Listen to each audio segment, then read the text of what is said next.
UV5R. So, tamang-tama meron naman akong stock dyan na Baopin UV5R. I-review na natin. So, review and unbox. Ano po? So, manual. Ayun, no? Guys, so maganda yung manual ng ngayon ng UV5R.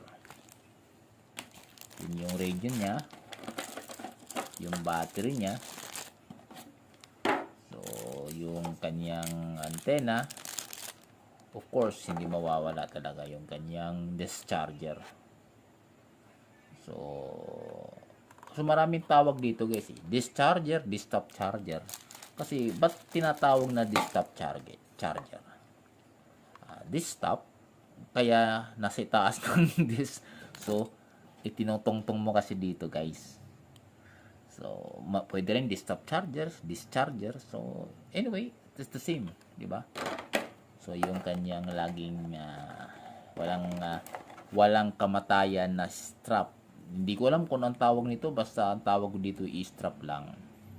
And yung kanyang clip, belt clip. Okay.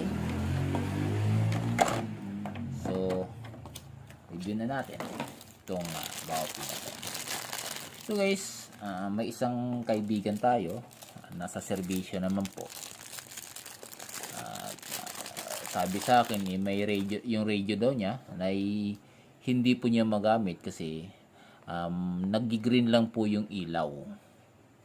So, kung nag-green yung ilaw, ibig sabihin, may nare-receive siya. So guys, sabi ko sa kanya, kung malapit ka lang sa akin, madali natin anuhin yan.